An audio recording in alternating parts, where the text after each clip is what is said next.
And welcome back. Well, when the spread of coronavirus became more prevalent in the United States back in March, racing fell under the same red flag as the rest of the sports world. However, that hiatus ultimately led to exponential growth in another direction. In tonight's Inside Track, presented by Dacotah Speedway, David Brown has more on the virtual world of iRacing. The 12 car of Troy Schurz normally makes the rounds at dirt tracks across the region. But on this day, reality takes a back seat, and the 12 transports into a new world.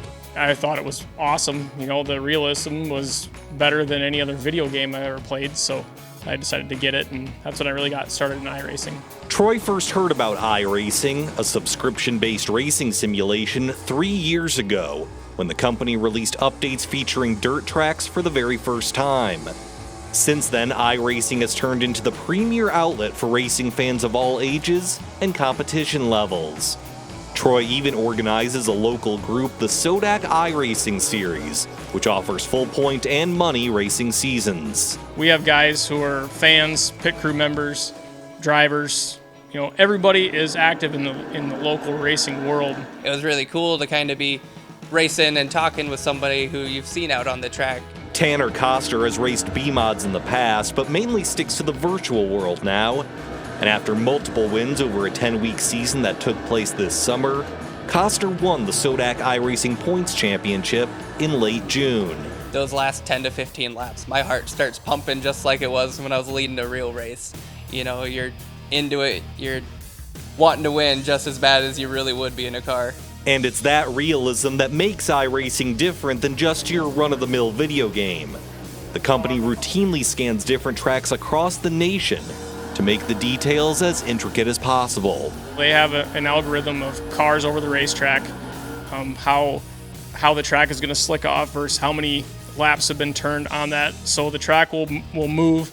Temperature, humidity, wind are all factors in that. It's interesting where you can start the night on a fresh track where it's a little slicker, then it grips up, and then throughout the night, you know, you'll have a track that's, you see the black starting to show up on the mud, and you feel the tires start to lose grip throughout the night, and you have to switch your line. You can't just run the same thing and do the same thing lap after lap. You have to kind of be able to adapt on the fly. Most drivers like Troy and Tanner have 3 monitor setups that allow them to mimic the look and feel of an actual race.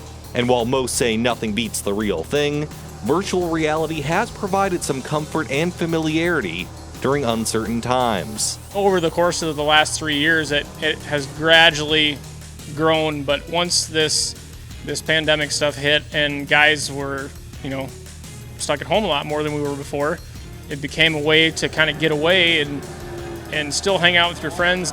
All of the elements are real, even if the race is virtual. And that's turned iRacing into something that can bond both worlds together. For Midco Motorsports, I'm David Brown. Now, the Sodak iRacing Series was routinely live streamed by either Advantage TV or Pit Stop TV throughout the spring and summer. Schurz says he's already garnered interest for an even longer season during the fall and winter months, which would feature bigger prize money. All right, well, that is our time for this week. For David Brown, our producer Levi Vanderwide, and the rest of our crew, I'm Jay Elson. Thanks for watching. We'll see you back here next Wednesday night for another episode of Midco Motorsports.